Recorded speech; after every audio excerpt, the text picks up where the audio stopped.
Okay, hello. Let's talk about the fall of the old Egyptian empire for fun today. And before we get into that, let's take a look at this. Away. Here at the foot of the Pyramid of Sahur, Gee, looks awfully familiar, right? We spent a lot of time talking about those. Doesn't this go to show like how long this has been going on for? I mean, this is one old, long game of Lost and Found.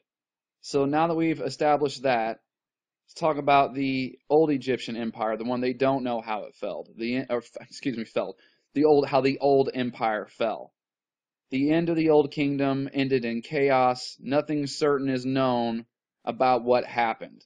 But it seems that the country declined gradually, perhaps due to bad government, or more likely due to a series of bad harvests, which resulted in widespread and recurrent famine. So theories, but nothing for sure. The new one, the one after that, the old one fell to the Romans. Quick history. How this is the story of how this one fell. The one that was conquered by the Romans. Cleopatra and her brother were ruling Egypt. Her brother got too big for his britches. She didn't like it, so she literally was snuck in by some dude in the middle of the night to Julius Caesar's home. No one knows for sure what happened between the two of them, but it went something along the lines of she kind of snuck in there and was like, "Hey, sweet thing, can I buy you a fish sandwich?" And he fell for it, and she was like, now that me and you are like boyfriend and girlfriend now, my brother's being kind of a dickhead and is not being very nice over in Egypt. Can you maybe send your army over there and, I don't know, maybe toss him out and put me in power and we could run Egypt together? It'd be really fun. And that's exactly what happened. So that's how that one fell to the Romans. But anyway, so no one knows about the old one, but they do know how it fell. It's a big secret they're keeping from everyone because they want to make a buck and they want to keep control. So let's talk about what brought that on, and let's listen to how big that event truly was. When you have an event that leads to the collapse of a well-established civilization, something big would have happened. It was also kind of troublesome because why was this particular event so big? Gratification. And then we began to see that this was rather extensive, that it extended across regions, extended into Turkey, it extended into Palestine. There was a drought period in Egypt. There was a similar abandonment collapse situation on the Greek mainland. there's increasing evidence to suggest that the collapse of the Old Kingdom was not unique. Around 2200 BC, half a dozen highly advanced civilizations simultaneously came to an abrupt end. Isn't it funny how they can't agree on exactly what happened other than climate change, which it was, you got that right, because whenever the dimensions merge, the atmosphere changes. So they tell you, well, we think climate change basically is about all we can really say for sure. But the one thing we all can agree on is that it wiped out civilizations as we know it in the blink of an eye. It was very quick, abrupt, large, widespread, cataclysmic, big event. But they know, they really know what it was. It's the same thing that happens. It's just a cycle. These rips in space and time happen and the whole place changes. Like the Bible says, it wobbles like a drunkard, the poles flip or whatever, and this whole place changes. It happened before the old Egyptian time. Climatologists, scientists, geologists, they've even said themselves that Africa changed overnight from a forest to a desert. Admiral Byrd, the guy who supposedly went to Antarctica and did that expedition in Antarctica, he said that Antarctica wasn't always a large ice block. It used to be a forest as well. The stuff is just kept a secret so they can make a buck, control people, and keep them scared because, like you just heard, it happens, it's abrupt, it catches you off guard. And there's nothing anyone on Earth can do about this stuff. It's just a normal cycle. And these guys, the pharaohs, they knew that. They're very much in touch and in tune with the other side and the other dimensions. And there's nothing anyone can do. The only thing I think they can do, and the only thing I think they have done, but we'll never know for sure, is just sped it up. I think the only thing they have been allowed to do is mess with the timetable, because this place, we live under the bell, and Saturn is the god of time. So I think that's the only thing that they can do, because I don't think that these changes, were supposed to be so violent and genocidal. I think it was supposed to be a much gentler, smoother transition, but we'll never know. And this is what the Bible talks about, was when the windows of heaven were open. It was the rip in space and time. The Milky Way is called the Great Rift. Rift means crack. That thing looks like a crack. Take a look at it. So whenever the water from, as the Bible says, the waters from above came and flooded down here for 40 days and 40 nights, the salt from the water came and merged with the salt down here, and the atmosphere changed. And everything got screwed.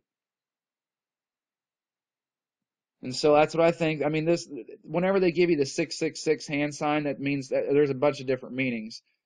But because there's so many dimensions and layers to all this stuff. But so one of the things I think this hieroglyph means here is, and whenever this happened, then the Egyptians became obsessed with time. That's why the pyramids of Giza are built the way they are. It's a big clock of trying to tell the world and anyone can see this stuff when this is going to happen again. So this boat is in reference to the flood, and to me, this is a rip in space and time. The two dimensions coming together, the as above, so below. The trade center, the two towers come down, one came up. So here is the rip in space and time, the hole, whether it be the gate or the vortex or the black hole sun, whatever the case it may be. I don't know exactly what it's going to be. And then to me, this looks like a musical instrument. Like one of those super old flutes that have a bunch of the reeds all tied together in a row, because the Bible even talks about when this stuff happens, they're given the key to the bottomless pit. And whenever they see key, it doesn't mean like a physical, like car key or house key, but maybe like a musical note, a key, a pitch, because Saturn, Satan, the devil is depicted as holding a pitchfork, and that's in reference to, tunes and all that. We've talked about this before, a whole bunch. And this is an air sign. This is the age of Aquarius. So to me, this hieroglyph right here is telling everyone, hey, spoiler alert, the next time this is going to happen will be in the age of Aquarius, which is where we are now. It's air magic. Aquarius that's an air sign. It's going to be covered up and all this. It's going to be air magic. The last time with the Egyptians and the pyramids and all that, they were using earth magic. And I think how that place was a big sacrifice for it, the United States specifically will be a big sacrifice for this age, this transition this time around. And I don't think it's any mistake or coincidence that the continent itself, North America, was quote-unquote discovered in the same year that, again, air quotes, a space rock fell and was recovered, and to this day, you have a bunch of secret societies that bring the thing out and do rituals with it every year over in modern-day France. It was called Incisime in 1492, and that's the first, you can look it up, it's a documented time whenever the first ever witnessed object fell from space and was actually recovered. So a mystery came from the air, and now they do a ritual every year, and that was in North America. And then you have, this is where the first ever flight took place, Kitty Hawk. Supposedly, this is the first country that it's ever, the first country to go to the moon is the United States flag is supposedly up there on the moon. I'm just telling you. I'm not saying I believe that. I'm just telling you, right? All this data, where is it stored? In the cloud. Talking about flying cars and aliens and the saviors of the UFOs and all this, what have you. So I think that we're going to have this Antichrist, everything is Antichrist here, but the actual figure that's going to do the magic trick and make everyone go, ooh, ah, it's going to be through air magic, and everyone's going to get fooled once again, and they're going to fall right in line, just like Loki did in The Avengers, the movie The Avengers. But listen, this happened in ancient Egypt before. Listen. They think this guy's going to basically, or woman, who knows, whatever, it's son of perdition, so I guess, but it doesn't. This entity, this Antichrist, this figure is going to basically declare himself God, and everyone's going to fall in line, or you won't fall in line, and whatever happens, happens, right? But take a listen. It's happened before. It's going to happen again. The people of ancient Egypt believed their pharaoh was a living god and would protect them. In the end, this faith in the pharaoh's divine powers would cost them dearly. Here, there's a reference. Oh, and let's not forget the locust army. There's a description here of people being like locusts. Anytime you have a reference to locust, you just think of a time of tremendous crisis, a time when you completely lose control of the land surrounding you. I love it. Out of all the words to use, you got to use the word locusts. Then don't forget while all this is all going on, you got famine and people starving to death. This is, Antifi makes it very clear. Here there's a reference to how people are essentially eating their own children. See what happens, Larry? You see what happens?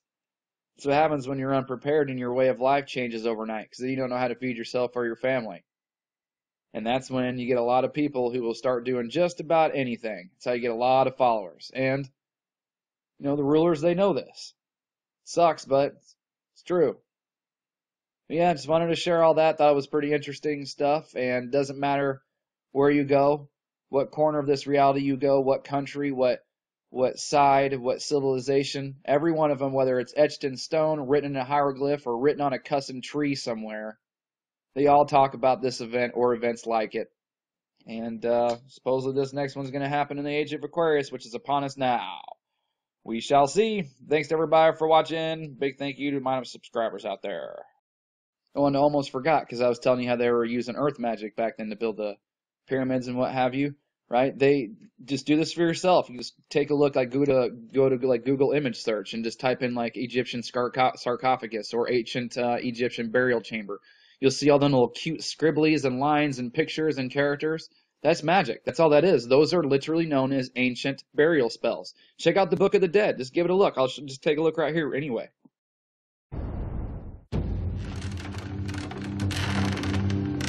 Dr. Fekri Hassan is searching Pharaoh Pepi II's burial chamber.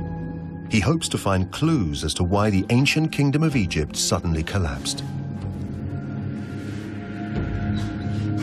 You can see the series of his names. Pepi, Pepi, Pepi, Pepi, Pepi, Pepi, like an incantation. Pepi, Pepi, Pepi. The walls are covered with elaborate pyramid inscriptions that attempt to guarantee the pharaoh's safe passage into the afterlife. You can see the series of his names. Pepi, Pepi, Pepi, Pepi, Pepi, Pepi, like an incantation. Pepi, Pepi, Pepi, like an incantation.